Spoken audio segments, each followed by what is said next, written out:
Hi everyone, welcome to our channel. இன்னைக்கு 10th standard math chapter 2 exercise 2.5ல 4th sum பார்க்க போறோம். Find the 19th term of an IP minus 11, minus 15, minus 19 etc. இதுல இது first term, second term, third term. அது மாதிரி 19th termல என்ன number இருக்கும்னு கேக்குறாங்க. அதுக்கு என்ன ஃபார்முலா யூஸ் பண்ணுவோம்னா Tn equal to a plus n minus 1 into d.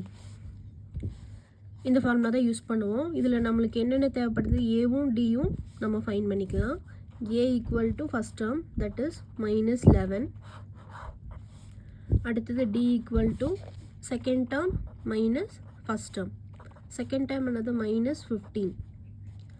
மைனஸ்க்கு minus போட்டுக்கோங்க. t1 வந்து minus 11. minus to minus plus 11. So subtract பண்ணி பிக்கஸ்ட் நம்பர் சைன் பண்ணணும்.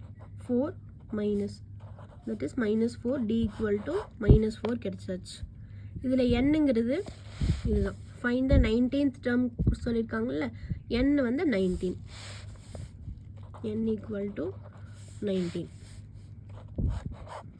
இப்போ a வேல்யூ ஃபைண்ட் பண்ணியாச்சு, d வேல்யூ ஃபைண்ட் பண்ணியாச்சு, nங்கிறது 19 கொஸ்டின்லேயே இருக்குது. ஸோ இந்த மூணு வேல்யூ நம்ம இதில் சப்ஸ்டியூட் பண்ண போகிறோம்.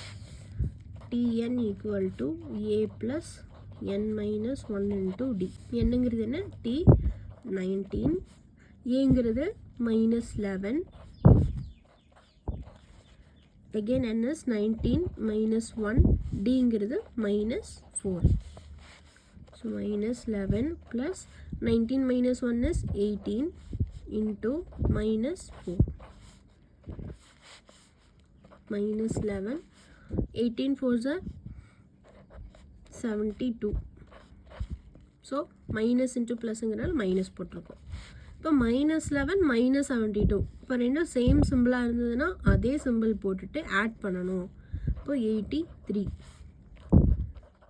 ஸோ t19 வந்து minus 83 கிடச்சிருக்கு. ஸோ 19th டேர்ம் வந்து minus 83 தான் இருக்குங்கிறாங்க. இதுதான் ஆன்சர்.